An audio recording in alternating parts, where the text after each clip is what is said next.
Boa noite, galera. Boa noite. Tudo bem com vocês? Ai, Jesus. Vocês estão me enxergando aí do fundo? Então, né? Não vou subir ali, não. Tô com medo de cair. Então, como o João me apresentou, meu nome é Juliana. Oi, Juliana. Eu tenho 30 anos. Só isso. Só isso. Não estou sozinha, tá eu e o Joaquim aqui. Hoje é meu aniversário de casado comigo. Um ano e 11 meses hoje. Mês que vem, 2 anos de casado já, pra glória de Deus.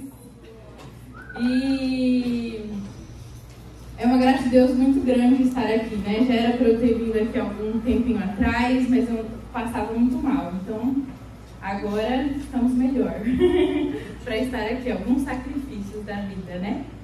E nas últimas semanas, no último mês, praticamente, a gente vivenciou a campanha Dois Corações, não é verdade? A Letícia perguntou quem estava aqui, né? Levanta a mão aí quem estava aqui durante toda a campanha. Bastante gente, ó, glória a Deus. E durante a campanha Dois Corações a gente vivenciou muitas coisas, né? A gente vivenciou o momento em que a gente entendeu a nossa vocação primeira, né? Que é o amor. A gente vivenciou momentos de cura. A gente vivenciou momentos em que nos foi falado sobre o que é a vocação, né? E em muitos desses momentos, e o último momento, né, com a Ana semana passada, foi sobre a santidade, né? A nossa vocação como cristãos. A santidade. E hoje o Senhor vem nos pedir um passo maior diante disso.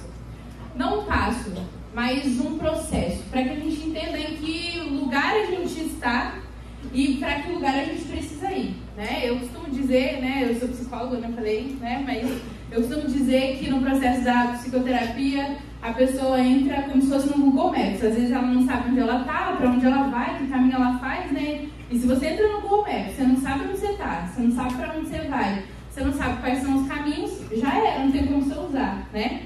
E aqui na fé é a mesma coisa.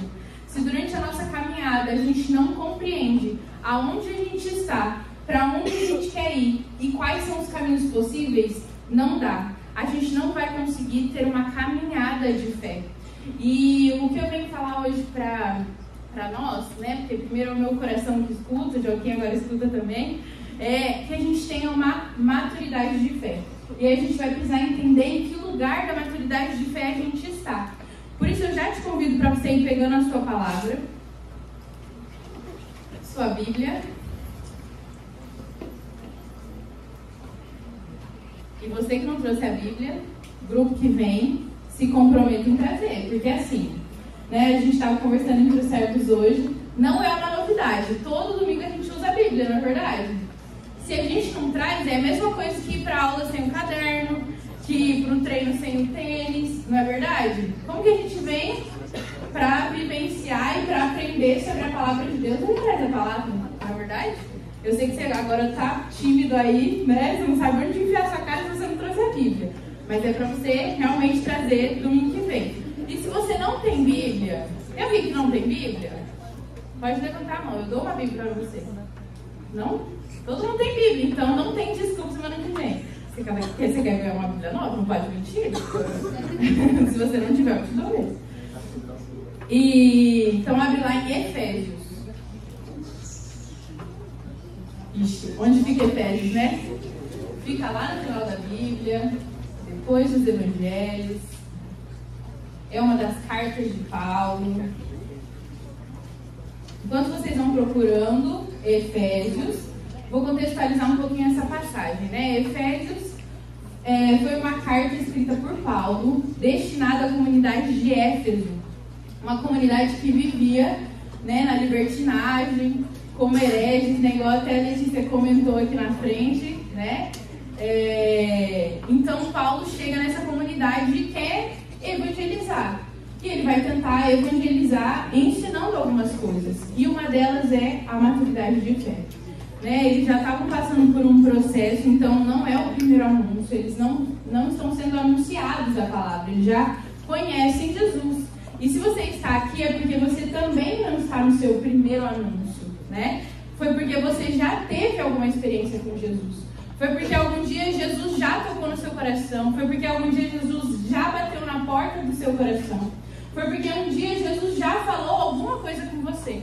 Então, é importante que a gente se localize lá em Efésios 4.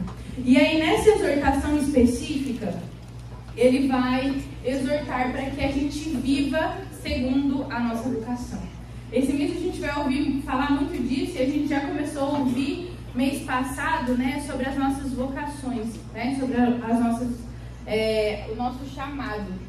E Paulo vai exortar para que aquele que vive a sua vocação, o que vai acontecer? Então vamos lá no versículo 1. Fique atento, porque eu não vou ler continuamente. Então eu vou estar no versículo 1, vou falar agora, vai para o versículo tal, então presta bastante atenção, tá bom? Capítulo 4. Efésios 4. Tá, tudo bem? Então beleza, vamos lá. Exorto-vos, pois, prisioneiros, que sou pela causa do Senhor, que leveis uma vida digna da vocação ao qual fostes chamados. Pulo para o versículo 13. Até que todos tenhamos chegado à unidade da fé e do conhecimento do Filho de Deus, até atingirmos o estado de homem feito, a estatura da maturidade de Cristo, para que não continuemos crianças ao saber das ondas, agitadas por qualquer sopro de doutrina, ao capricho da malignidade dos homens e de seus artifícios enganadores. Pular para o 17. Portanto, eis o que digo e conjuro no Senhor: não persistais em viver como os pagãos, que andam à mercê de suas ideias frívolas. Versículo 20. Vós, porém, não foi para isso que vos tornastes discípulos de Cristo, se é que o ouvistes e dele aprendestes como convém a verdade em Jesus.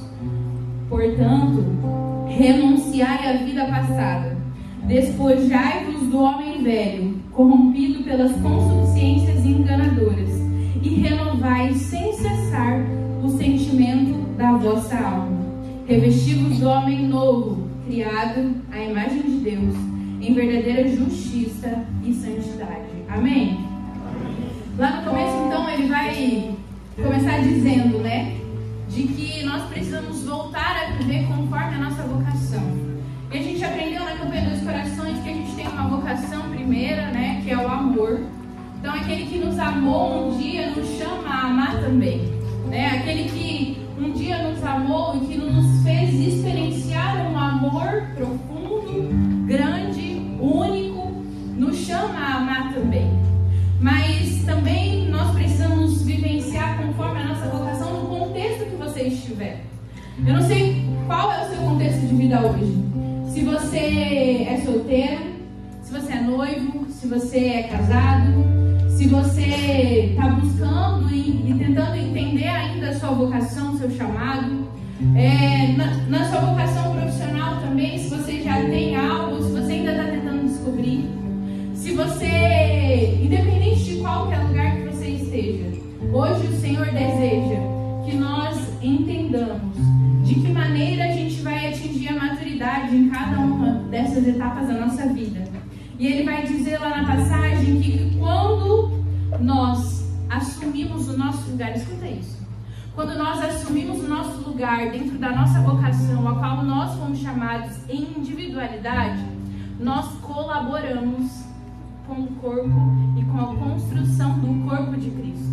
Isso significa que quando eu e você assumimos o nosso lugar dentro da igreja, nós contribuímos para o crescimento da igreja.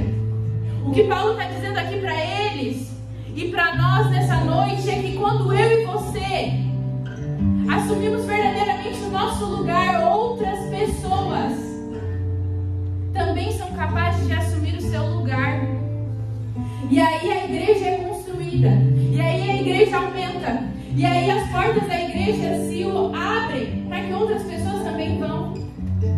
A gente tem vivenciado hoje com as redes sociais e presenciado quantas coisas mundanas, o mundo invadindo a igreja, mas muitas vezes a gente vê falta da igreja invadindo o mundo. E quando nós assumimos o nosso lugar dentro da nossa vocação, é a igreja que sai. Porque muitas vezes nós vamos chegar a lugares em que o padre não vai chegar. Você vai chegar a lugares em que eu não vou chegar. O outro vai chegar a lugares também que eu não vou chegar. Por exemplo, o Joaquim vai chegar em lugares que eu não vou chegar. E aí ele vai dizer, a exemplo, né, da nossa igreja. A Letícia falou e o João falou também, e eu trouxe um pouquinho a mais sobre a história de São Cura d'Ars, porque ele mexeu muito comigo nesse final de semana, né, que nosso amigo de grupo de oração, um amigo que fez lá no começo Perseverança juntos, que é São Cura d'Ars, que é padroeiro dos padres. E São Cura d'Ars, né, a Letícia falou que ele, ao assumir o seu chamado, assumir a sua vocação, ele renovou uma cidade inteira, ele renovou toda uma história ali. E São Cura d'Ars era muito temido pelo diabo, porque ele exercia sua vocação com amor e sendo testemunho do Evangelho, na vocação que ele tinha, que era pastoral. E aí vai dizer que o demônio tentava ele. Eu achei curioso a maneira que o demônio tentava ele, porque eu tenho muita dificuldade com isso também. O demônio tentava ele de noite, para que ele não descansasse e no outro dia acordasse cansado para ir para as missões. Mas a partir do momento em que São Cura d'Ars entendeu em que lugar ele estava da maturidade, ele entendeu que era o demônio tentando ele, que não era a dificuldade dele de dormir, mas era o próprio demônio tentando impedir ele da nossa missão, da missão que ele tinha. E o demônio disse uma vez para ele, escuta isso: você me faz sofrer. Se houvesse três de você no mundo, o meu lugar, o meu mundo seria destruído. Ou seja, se mais 2 de nós assumirmos a nossa missão como Cura d'Ars assumiu, de levar almas para ele, o inferno vai ser destruído. Imagina? E ele diz no final: você já me tirou até hoje mais de 80.000 almas. Imagina só. Olha como é poderoso quando a gente assume a nossa vocação. Além disso, ele era conhecido como um padre confessor, porque ao ser batizado no Espírito Santo, ele tinha o discernimento dos Espíritos. E quando as pessoas iam confessar, antes das pessoas falarem os pecados, ele já sabia. O Espírito Santo falava para ele. Então ninguém saía de uma confissão sem um pecado sequer não confessado. É isso que acontece quando eu e você nos abrimos à ação do Espírito.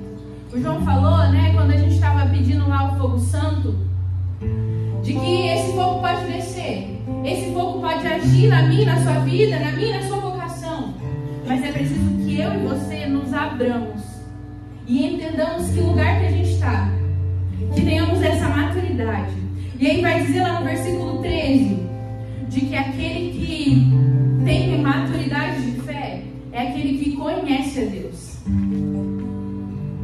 que dá passos de conhecimento, que lê a Bíblia, que vive os sacramentos, que se aprofunda na fé, que dá passos de profundidade na fé. Ao contrário disso, ficava muito forte no meu coração 4 coisas que são contrárias a quem é imaturo na fé. E eu quero que você perceba se isso acontece na sua vida, porque em nome de Jesus, a partir de hoje, essas 4 coisas vão cair da sua vida, da sua caminhada. A primeira coisa é incapacidade de aceitar o Evangelho e as suas exigências. Porque quando a gente entende, quando a gente conhece a Deus, quando a gente conhece aquilo que Ele nos pede, quando a gente vai vivendo a santidade como a gente como a gente foi chamado semana passada, e o Evangelho nos propõe uma vida diferente, uma vida de sacrifício, uma vida de entrega, nós começamos de maturidade. Mas quando nós olhamos para o Evangelho e falamos assim, isso aqui é beleza, eu segui, isso aqui não é para mim hoje não. Nessa área da minha vida eu vou dar esse passo sim, nessa daqui não. Nós ainda estamos vivendo uma imaturidade. E aqui já encaixa com a segunda, que é um comportamento mimado. Muitas vezes nós vivenciamos e talvez seja por consequência da nossa criação, né? Muitas vezes nós somos mimados mesmo. Mas o Senhor vem nos alertar de que para viver uma vida madura, nós precisamos largar isso. Nós somos sim filhos amados, mas não filhos mimados. Nós somos filhos amados. Quando nós somos filhos amados e não filhos mimados, nós entendemos que não é a nossa vontade que prevalece. Eu não estou dizendo que você não pode ter sonhos, eu não estou dizendo que você não pode ter vontades, que você não pode almejar um ministério, que você não pode almejar dar um passo de fé maior, dar um passo na sua caminhada afetiva, profissional. Não, muito pelo contrário. Mas de que quando você vive na maturidade de fé, você entende de que o momento não é seu. Você entende o momento que é propício para aquilo acontecer na sua vida. Ou talvez entende de que não é para acontecer determinadas coisas, determinados passos. O terceiro comportamento é achar que a gente já está pronto, que a nossa conversão acabou, que a gente não tem mais nenhum passo. Muitas vezes a gente chega no serviço ou chega no grupo de oração, mas agora eu já tenho uma rotina, né? Agora eu já tenho reunião de ministério, eu já sirvo. E às vezes a gente acha que a gente está pronto. Mas não. A conversão é até o último momento da nossa vida, até o último instante. O Senhor dava uma palavra, está lá em Atos, que vai falar assim que os lobos estão à espreita, só esperando a gente cair, só esperando nos levar para o mundo. E quando nós não nos atentamos a este lugar que nós estamos sujeitos a deixar por qualquer coisa com que a nossa conversão caia por terra. E a última coisa, que muitas vezes a gente se coloca nesse lugar de vítimas. Mas só acontece comigo, só eu sofro, só comigo que não dá certo, só comigo que me colocam no banco, só comigo que eu não sou chamada. Chega, não dá mais pra gente viver com Jesus e achar que as coisas vão ser conforme a nossa vontade. Hoje o Senhor nos convida a ter passos de maturidade. Porque quando nós damos passos de maturidade na nossa fé, nós paramos de sabotar aquilo que é a vontade de Deus na nossa vida. E aí no Catecismo da Igreja Católica está escrito que o homem de idade adulta de fé é diferente do homem adulto natural, né? O que ele quer dizer com isso? De que a maturidade não é só para pessoas mais velhas. Não tiveram santos com 10, 15 anos, criança. Isso é maturidade de fé. É quando a gente assume o nosso lugar dentro do reino. E nós participamos, nós coparticipamos da construção do reino. E aí vai dizer lá nos versículos finais que a gente leu. O que é preciso para isso, então? De que nós não persistamos no erro. De que nós deixemos a nossa vida passada de lado. Não porque a gente tem duas vidas, né? Mas porque o nosso passado passou. Olha só. O português é maravilhoso. O nosso passado já passou. Então eu preciso deixar esse passado aonde ele precisa estar. E entender que a maturidade e que a nossa vocação era o hoje, era o agora.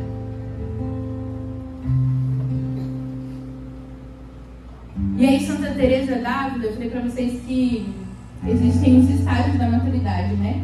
E Santa Teresa d'Ávila vai dizer que a maturidade é uma fusão, independente de qual seja o momento, mas é uma fusão nossa com Jesus. E que muitos de nós, e agora eu quero que você pense aí na sua vida, em que estágio você está? Nós temos 3 estágios: o estágio do namoro, que é o estágio da paixão. Ah, tudo é lindo, o grupo de oração é lindo, Jesus ainda não me pediu nada, estou lá experimentando o amor dele, tá tudo ok para mim ainda. O noivado já é um passo a mais, assim como na vida real, assim como na nossa vida afetiva, aliás, né? Vida real. O noivado é momento de autoconhecimento. Sim, autoconhecimento. Momento para que eu me conheça, para que eu entenda como que vai ser quando eu for para um casamento, quando eu for para uma união maior. Autoconhecimento para eu tentar entender o que ainda as minhas falhas influenciam nesse casamento. Não só as minhas qualidades. Que qualidades eu tenho também. Muitas vezes são os nossos dons, são os nossos ministérios. E a outra parte também importante do noivado, que é quando eu conheço a Jesus, que é quando começa a vir as exigências, vir as renúncias, os sacrifícios. E aí eu começo a ver, né? Eu no meu noivado, eu comecei a ver umas coisas, eu falava assim pra minha sogra: você consegue ensinar o Lucas ainda? Não dá tempo. Tipo a meia no chão. Mas não, até hoje tem a meia lá no chão e tá tudo bem. Eu cato a meia, tem dia que eu fico mais irritada, tem dia que eu vou fazendo um montinho da meia. Tem dia que fica sem meia. Mas tem que comprar mais, né? Que momento que você tá? E o último momento, o casamento. E aí quando a gente viu as vocações, seja quando a gente assume um celibato, seja a gente quando assume um sacramento do casamento, seja quando a gente se torna padre, irmã, nesse momento a união. E aí eu durmo, acordo, como, tomo banho, faço as coisas de casa, não há mais separação. E aí nesse momento é exigido, quando a gente pensa na nossa fé, é entender que não existe mais separação, a fusão já aconteceu, eu já disse, eu sou toda de Jesus. Jesus, você vem, pode fazer tudo. Como a gente tem se comportado nesse casamento? E você pode hoje ser solteiro e estar vivendo uma maturidade de fé no casamento, entendendo que qual é o seu compromisso como solteiro, entendendo qual é o seu compromisso agora, nesse estado de vida, nesse estado profissional, onde você está. Feche seus olhos. E agora tente perceber em que momento, em que fase você está. Em que momento de vida, de fé, de caminhada você está. Que momento que você deseja e estágio atingir. Hoje o Senhor nos convida, a independente do estágio que nós estivermos, a dar passos mais profundos. Quero que nesse momento você vá percebendo que passos que talvez você precisa.